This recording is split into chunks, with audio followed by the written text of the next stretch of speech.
Napuruhan sa ulo at mata at napilayan pa sa paa ang 3 tauhan ng Philippine Navy na sakay ng resupply boat na binomba ng water cannon ng China sa Ayungin Shoal.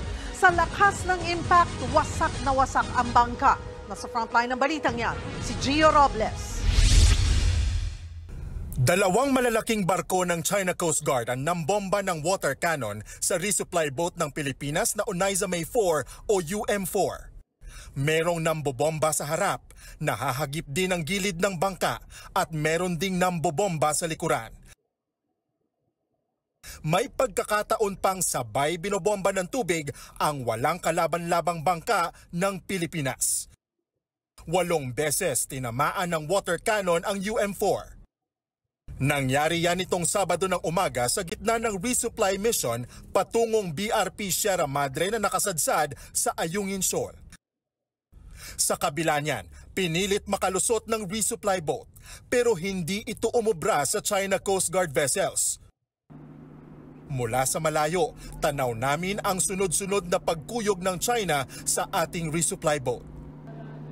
Habang nangyayari yan, naharang at napalayo na sa UM4 ang mga escort nitong Philippine Coast Guard vessels na BRP Sindangan. Nagkabanggaan pa ang BRP Sindangan at isang China Coast Guard vessel. Sa aerial video na ito, kitang-kita naman ang pag-corner ng 3 barko ng China sa BRP Cabra. Sa mas malapitang kuha, halos dumikit na ang China Coast Guard vessel na ito sa BRP Cabra. Sa sobrang lapit nga nitong China Coast Guard vessel sa sinasakyan nating BRP Cabra ay halos kitang-kita na rin natin yung mga sakay nito na sinasabayan din tayo sa pagkuha ng video at mga larawan. Hello? Hello? Why are you blocking us? Ano? China Coast Guard, hello? Ano daw? Anong packing? Inabot ng ilang oras bago makalapit ang BRP Cabra sa Oneida May 4. Palutang-lutang na lang noon ang UM4 at nakapatayang makina. Habang ang mga crew ng resupply boat naglilimas ng tubig. Habang papalapit sa sinasakyan naming BRP Cabra ang Oneida May 4, mas naging malinaw sa amin ang tindi ng pinsala nito. Matapos nga ang ilang oras na habulan at magkabilaan na binomba ng tubig, ito na nga yung pinangangambahan natin, tuluyan ng nasira ang resupply boat na Oneida May 4. Kung makikita nga ninyo, halos magkalasog-lasog na yung malaking bahagi nitong resupply boat. Ayan, makikita po ninyo dyan sa taas niya, nasira na ng pag-water cannon ng China Coast Guard. Bugbog sarado ang resupply boat sa lakas ng water cannon ng China. Wasak ang bintana. Gayon din ang gilid at nagkalat sa loob ng UM4. Halos matuklap din ang kisame nito at nagkapunit-punit pa ang mga trapal.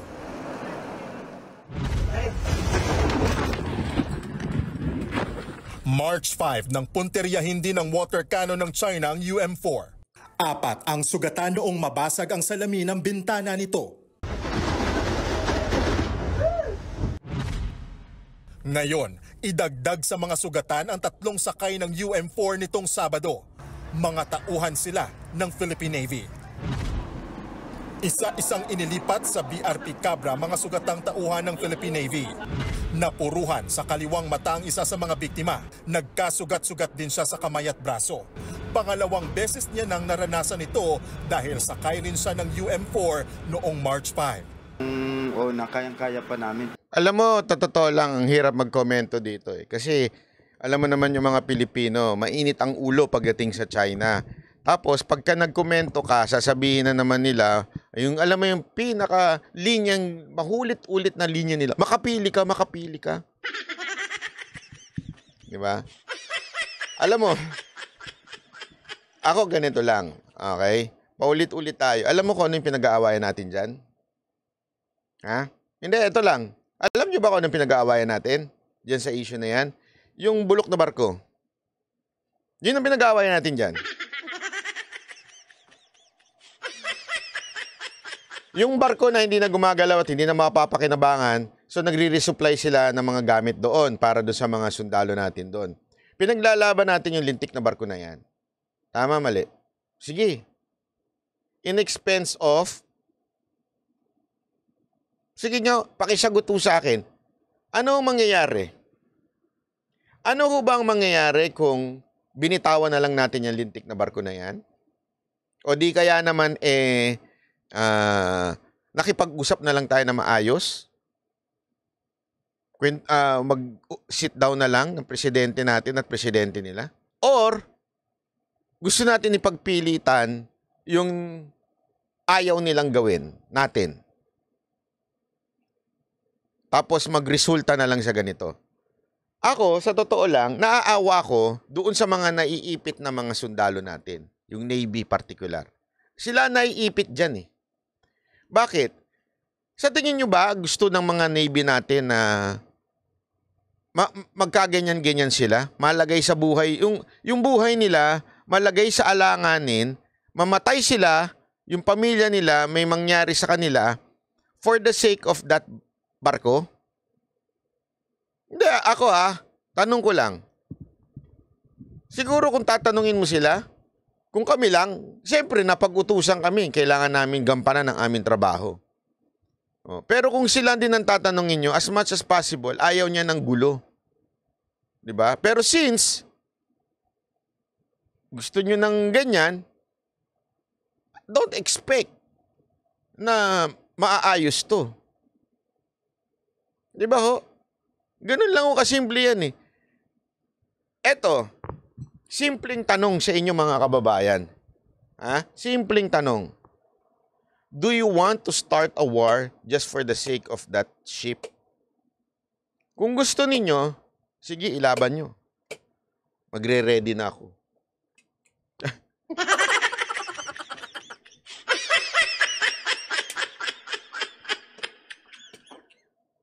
Hindi ho. Gusto nyo ho bang mamatay yung mga kababayan natin? Akala ko kasi natin ganun kadali eh. Di ba? Ganun, sa tingin ninyo, nagsalita na ang China. Eto panoorin ninyo. Hinamon ni Defense Secretary Gibo Teodoro ang China na dali na lang sa arbitral tribunal ang pag-angkin nila sa mga teritoryo sa... Ito ang problema talaga sa bayan natin. When you put a politician on duty, magaling talaga magpa-cute. Ito, sabi niya, dali na lang daw dun sa arbitral ruling. Ginawa na nga natin yan. Ano nangyari? Panalo tayo doon sa... Hindi actually tayo panalo sa pag-aangkin, Panalo tayo doon na i-deny yung ginawang dash line ng China. Yun ang pagkapanalo natin. Pero sabi ho doon, diniscuss na ho natin yan dito, sabi ho doon, everyone is free na pumunta doon sa lugar na yun. Everyone. Kasi mali ho yung pagpapaliwanag ng iba dyan na atin lang ho yan. Everyone is free to go there. Yun ang sabi ng ating expert na si Sas Roganda Sasot. At the same time, hindi nire-respeto ng China yon. Tapos, eto na naman, si Secretary Gibo, sasabihin, dali na lang ninyo uli. So, kung dinala uli, ano na naman mangyayari? Sa tingin nyo, gagalangin ng China yon. China Sea. Ang DFE naman, kaliwat ka ng protesta ang pinadala sa Beijing matapos ang pambubomba ng tubig sa resupply vessel natin sa Ayungin Shoal. Nasa frontline ng balitang yan si Brian Castillo. Kung talaga siguro, hindi sila natatakot na ihayag sa buong mundo ang kanilang claim, bakit hindi tayo magpa-arbitrate sa ilalim ng international law? Ayan na naman, arbitrate. Hindi nga Hindi nga nirespeto Uulitin na naman natin. Yan ang matapang na hamon ni Defense Secretary Gibo Teodoro sa China. Matapos bombahin na naman ang tubig ng China Coast Guard ang resupply boat ng Pilipinas sa Ayungin Shoal nitong Sabado. Dahil sa nangyari, nasira ang resupply vessel na Unaiza May 4 habang 3 tauhan ng Philippine Navy ang nasaktan. Gate ni Teodoro. Alam mo, dapat ang pumunta dyan, yung mga politiko natin, yan si Teodoro, yung DFA Secretary, dapat sila yung sumama dyan Hindi ako sa tingin ko, Dapat sila ang sumama. Kayo naman na may gusto mag-push niyan, di ba? Samahan nyo na. Ang lakas ng loob ninyo, tinutulak nyo yung mga Navy natin eh. Sumama kayo nang malaman ninyo yung hinahanap ninyo. Kung naniniwala ang China na papanig sa kanila ang batas, bakit hindi nila dalhin ang Pilipinas sa Arbitral Tribunal? Ginawa na natin ito noong 2013 at naipanalo natin noong 2016. Ang hatol noon ng Arbitral Tribunal, ipawalang bisa ang 9-dash line claim ng China sa buong South China Sea. Ito ang dahilan kaya illegal ang pagkubkob nila sa exclusive economic zone ng Pilipinas sa West Philippine Sea. Ang problema ang China napakalaki na. Ang Pilipinas napakaliit. Gusto pa nila tayong kunan para sa mga tao nila. So, hindi pwede yun. Una nang sinabi ng China na Pilipinas na nangihimasok sa teritoryo nila nang walang pahintulot. Banta pa nila, kung magmamatigas pa rin ang Pilipinas, mapipilitan daw silang kumilos. Kaya Ayan po, alinaw na po niyan ha. Yan ang bantahon ng China. If the Philippines insist on going its own way, China will continue to adopt resolute measure. The Philippines should be prepared to bear all potential consequences. Ang linaw ho. Hindi ko kinakampihan ng China. Ha? Ang kinakampihan ko, yung mga kababayan natin mapapahamak dyan sa lugar na yan. Ang kinakampihan ko, yung mga Navy natin, na sa totoo lang, kawawa ho yan pag sila ho ang nadali dyan, nalunod o di kaya may nangyari. Paano? Sagot nyo ho ba pamilya niyan? Yung mga politiko nating nagtutulak. Ay, hindi. I mean, nagtutulak na ano ha. Mali. Sorry! Nagtutulak sa mga Navy natin. Na iba'y naisip ko siya nagtutulak eh. Nagtutulak sa mga Navy natin, sa mga kababayan natin na pumunta dyan, tapos mapahamak. Ano mangyayari? Di ba ho? Yun ang isipin ninyo eh. Kasi ang galing natin eh. Ang galing natin sa pagtutulak sa kanila. Ang galing natin na, hindi, sige. Kayo kaya ang pumunta. Ang lakas ng loob nyo eh. Buti pa si Robby nagpunta dyan. Alam nyo ba yon? Oh, buti pa si Robby nagpunta dyan. Eh, etong mga to, puro daldal. Diba? Handa na lang daw tayo sa anumang kahinatnan nito. Sagot naman ni Teodoro. Bakit kayo nananakot? Alam mo, grabe ito. Sa totoo lang, mali itong ginagawa ni Teodoro. Hindi ho biro yung ganitong klaseng Bakit kayo nananakot? O ano, ha? Ano na? Ganun pala, ha? Sige. Laban tayo. Ha? Sige, banatan natin. Ganun ang gusto mo mangyari? Handa ka ba? Handa ba tayo?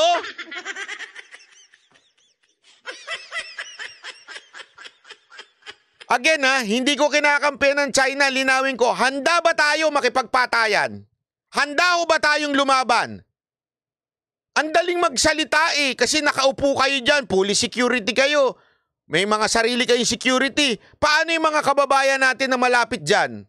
Pag binomba yan, nag-warning na nga ang China eh. Sige, ipilit nyo, you would suffer the consequence. Di ba? Anak ng tutsa kayo. Pinapahamak nyo kababayan natin eh. Alam nyo, sabi ko nga sa inyo, dito tayo pupunta tungkol sa video. Kaya busit ako dyan sa lintik na video na yan. Kaya tinatarantado ko yung video na yan. Yung ilalabas yung video na yan. Kasi nandito na tayo eh. Alam nyo, more than anything else, ang pinaka-importanting pag-usapan na ho natin, etong issue na to. Dahil ipapahamak itong mga politiko natin, ipapahamak ang kababayan natin.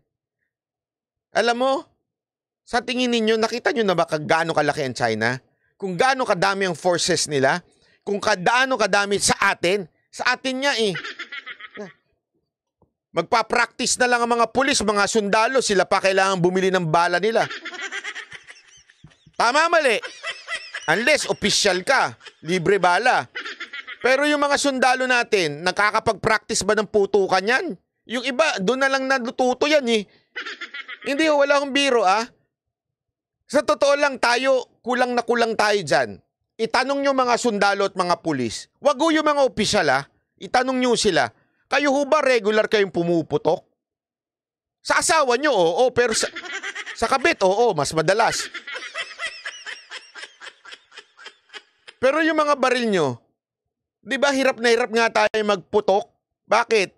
Ang walang bala, kailangan ikaw magrenta.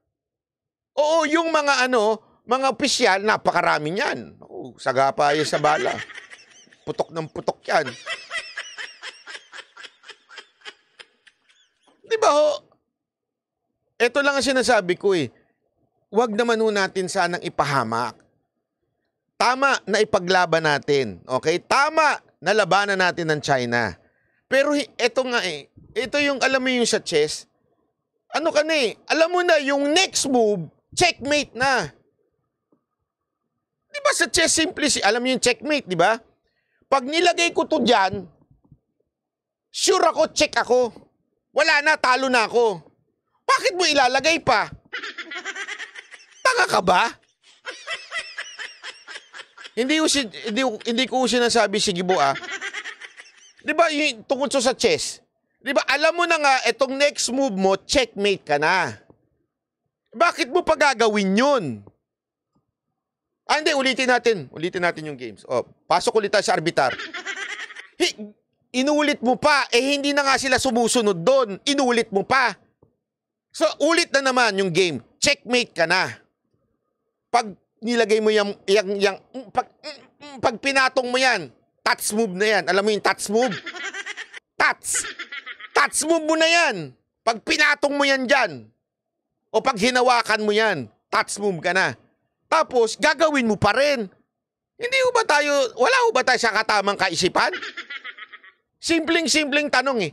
Pag ginawa natin yan, sabi ng China, wala, pasensyaan tayo. Anong lakas natin ng loob? Don't worry. Our Uncle Sam will help us. The Uncle Sam will help us.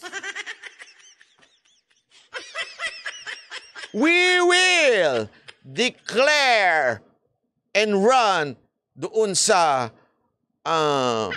kasunduan. Yung treaty namin with America. Ano sabi yung American ambassador? Sabi niya sa Pilipinas, it's not that easy. It's just for deterrent.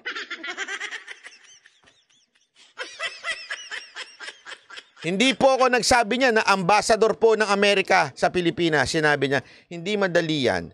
Yang sinasabi ninyong defense treaty na yan, hindi madali yan.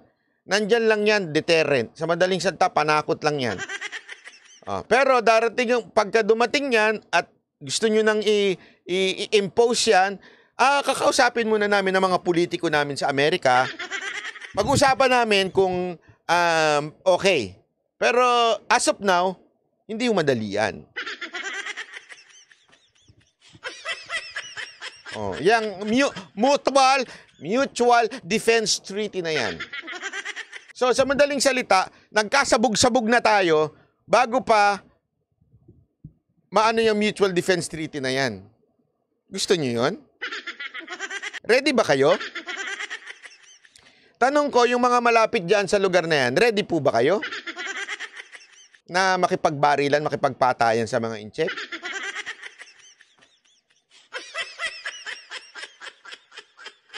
Na hindi nyo ba napapansin? Na kaya lang tayo ina-adjit ng Amerika dahil may interest sila doon sa issue ng Taiwan? At tayo lang yung weapon nila kasi tayo yung babagsakan nila ng mga crudo nila. Kasi strategic tayo eh. Kasi isipin nyo, ito yung Taiwan, ito yung China, ito Pilipinas. Diba? Magkakadikit yan. China, Taiwan, Pilipinas. Amerika, sobrang layo. Ngayon, kung ipagtatanggol nila Taiwan at makikipaggerahan sila sa China, kailangan nila may ibang base. So tayo yung gagawin nilang base. Tama, mali. Pag ginawa nila tayong base, tanong ko kayo, sinong masasabog? Tayo ba o sinong, sa tingin ninyo ang China bobombahin ng Amerika? Ang layo-layo nun.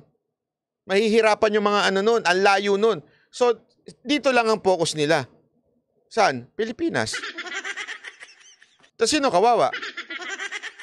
Yung Amerika ba? Pag bumobomba na, takbo na yan eh. Sa tingin nyo, uubusin nila lahat ng resources nila, pera nila para ipaglaban tayo? Abay, bobo pala kayo talaga. Kung yan ang sa tingin ninyo. Jimmy Kim, mga anak ng politiko frontline ka pa, maniwala kayo sa akin, mauna pa pumunta ng Hawaii ang mga yan.